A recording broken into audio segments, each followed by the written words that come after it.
Cermin, ceramah mini Ramadan. Selama Ramadan 2022 hanya di YouTube channel LPPDI Iqra Official. Bareng Ustadz Bugi, Ustadz Edgar, dan Ustadz Hilmi Firdaus,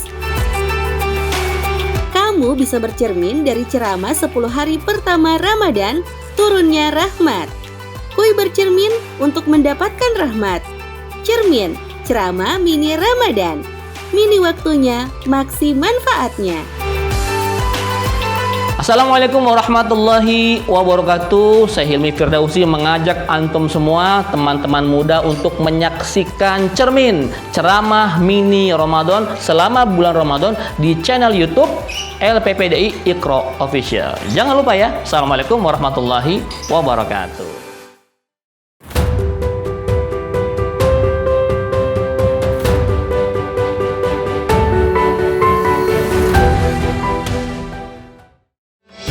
Cermin, ceramah mini Ramadan. Kali ini membahas tentang sang pendosa bisakah mendapat rahmat? Bersama Ustadz Edgar. Yuk kita simak. Bismillahirrahmanirrahim. Assalamualaikum warahmatullahi wabarakatuh. Alhamdulillahilladzi hadana lihadza. Segala puji bagi Allah yang telah mengarahkan kita pada hidayah Islam. Wa ma kunna linahtadiya laula an hadanallah. Dan sampai kapanpun kita tidak akan mendapat hidayah kalau memang Allah tidak menghendaki. Sering nggak teman-teman dengar pembukaan itu? Alhamdulillahilladzi hadana lihadza. Wa ma kunna linahtadiya laula an hadanallah. Nikmat hidayah begitu besar, dan mari sama-sama kita mengucap syukur alhamdulillah. Wassalatu wassalamu ala nabiyyina Muhammad wa ala alihi wa sahbihi wa man sara ala nahjihi ila yaumiddin. Amma ba'du. Salam dan salawat semoga tetap tercurah limpahkan kepada Nabi kita, suri tauladan kita, Rasulullah Muhammad sallallahu alaihi wasallam.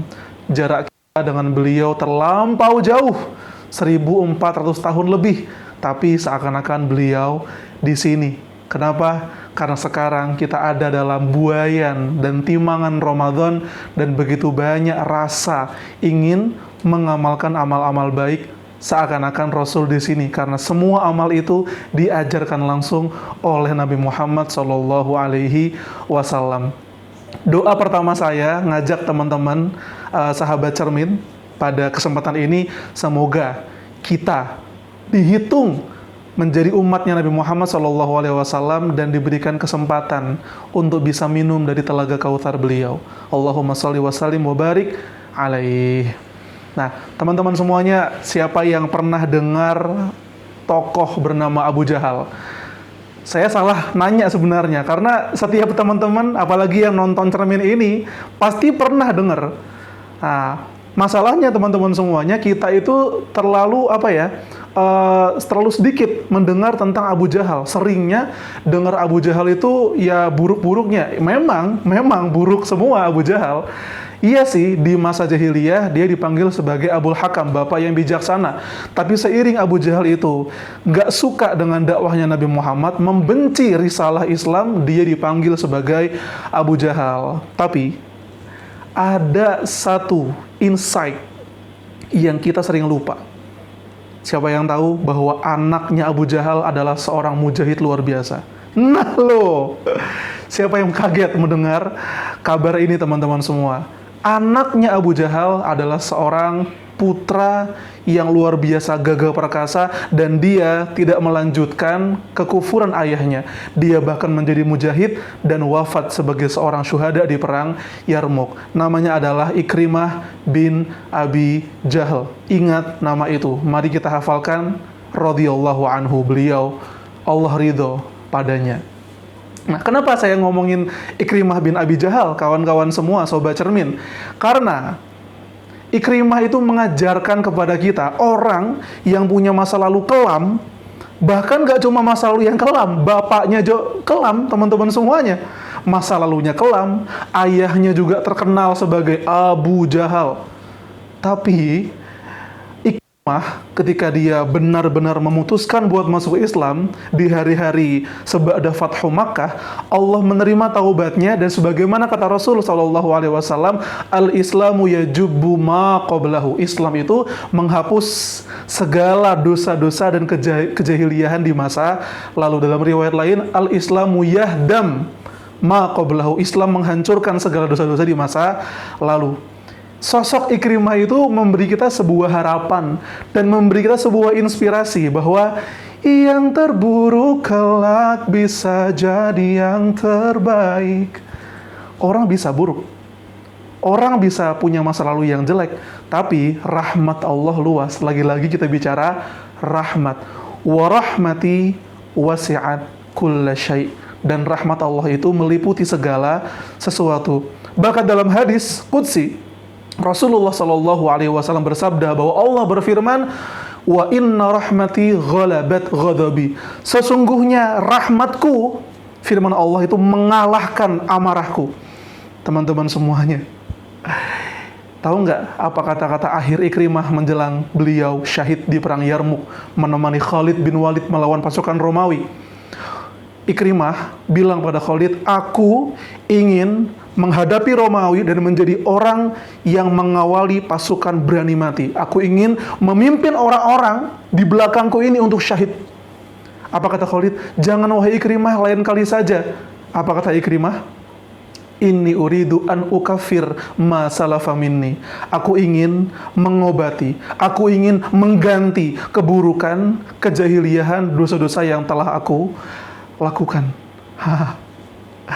Ketika teman-teman ada yang merasa, aku ini banyak dosanya, aku ini banyak salahnya, apakah Allah akan mengampuni aku? Hati-hati teman-teman. Kenapa hati-hati?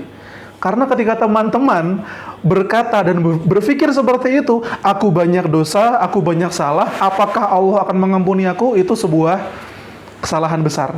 Kenapa teman-teman semuanya? Kalau kamu mikir kayak gitu, itu yang senang setan. Karena kita ngerasa, aduh, putus asa. Dan Allah itu nggak suka dengan orang-orang yang putus asa. Wala tayasu mir rauhillah. Janganlah kamu berputus asa dari rahmat Allah. Karena kalau kita mikir, aku banyak dosa, nggak akan mungkin diampuni, teman-teman udah berburuk sangka sama Allah. Allah Maha Pengampun, teman-teman semuanya. Innahu kana ghaffara. Allah Maha Pengampun. Kita bahkan Rasul Shallallahu Alaihi Wasallam itu mengajarkan pada kita bahwa istighfar itu penting sekali gitu loh. Kita tuh selama kita masih hidup, selama matahari masih dari timur dan terbenam di barat, pintu taubat akan selalu terbuka. Maka jika teman-teman bertanya, kalau dosaku banyak, apakah Allah akan ampuni? Jangan ragu untuk menjawab dan meyakini, iya, Allah akan mengampuni.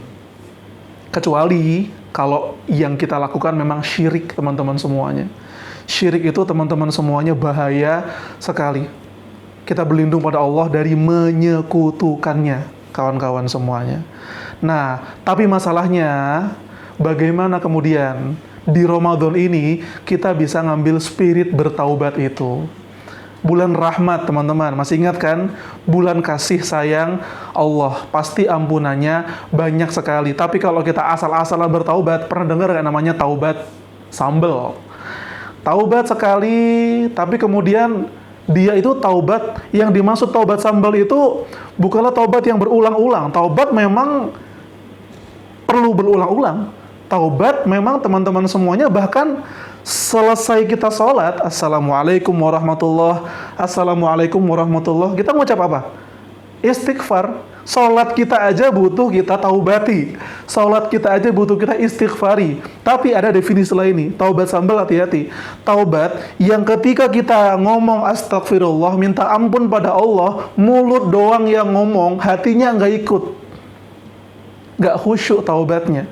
Khusyuk itu kalau kata para ulama adalah at-tanasub bainal lisan wal qalb.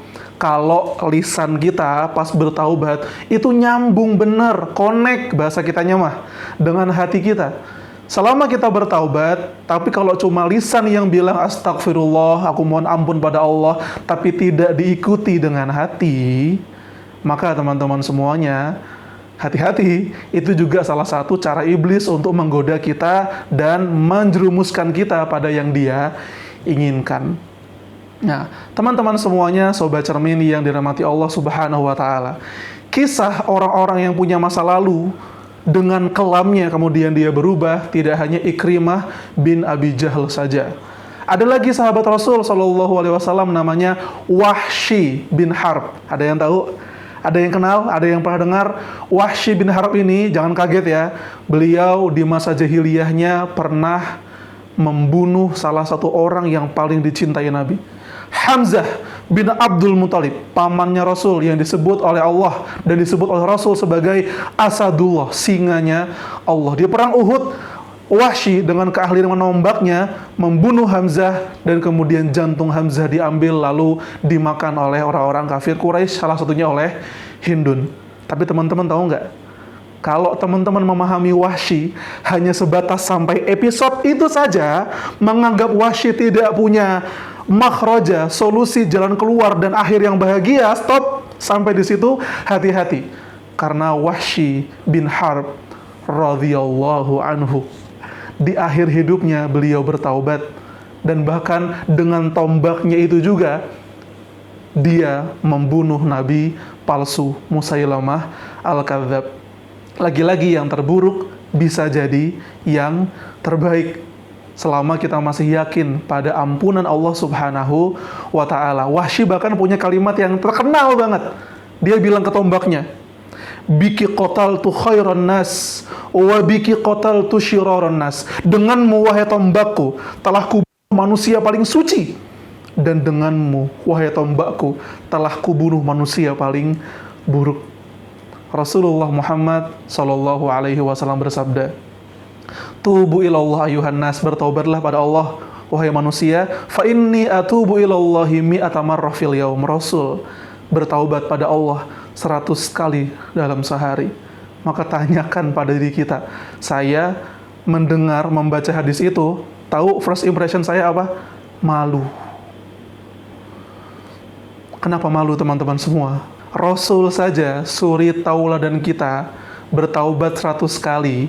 Mari, apalagi masih di indahnya Ramadan, hiasi lisan kita dengan amal-amal, kalimat, kata-kata yang baik. Salah satunya istighfar. Ada juga teman-teman yang namanya Sayyidul Istighfar. Istighfar something, Sayyidul Istighfar something else. Apa tuh artinya Sayyidul Istighfar?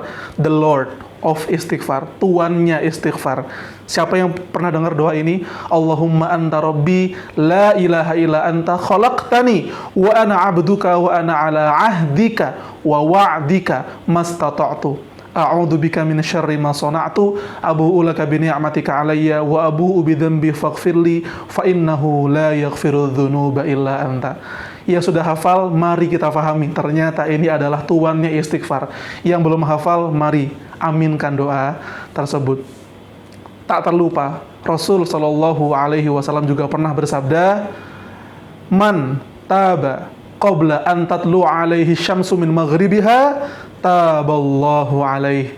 Ini hadis ini sebelum saya artikan, bagi teman-teman yang masih ragu, masa sih akan diampuni? Rasul bersabda, artinya begini, siapa yang bertaubat sebelum matahari terbit dari barat, Allah pasti akan mengampuninya. Allah suka dengan orang-orang yang bertaubat. Innallaha yuhibbut tawwabin. Kalau ada yang nanya, ada yang mikir, wah berarti aku banyak dosa dulu dong baru bertaubat. Kan Allah suka sama yang bertaubat. Bukan gitu juga konsepnya teman-teman semuanya. Dosa dulu biar taubat, kan Allah sayang sama orang taubat. Ada sebuah kalimat yang saya jadikan sebagai penutup teman-teman semuanya. Fi'lul khairat khairun min mu'alajati at-taubah. Sebaik-baik laku dalam hidup ini adalah kita menghindari dosa daripada kita harus terus-menerus bertaubat. Ya bagus, taubat luar biasa. Tapi kan ada yang lebih baik dari itu teman-teman semuanya. Apa itu? Kalau memang kita bisa memanage dan mengkonsep diri kita untuk menjauhi dosa, ya maka jauhilah. Namun alhamdulillah kita punya antisipasi. Taubat itu selalu terbuka. Selamat bertaubat, selamat membersihkan hati. Semoga Allah makin sayang sama kita dan semakin diberkahi. Wassalamualaikum warahmatullahi wabarakatuh. Cermin, ceramah mini Ramadan. Mini waktunya, maksi manfaatnya.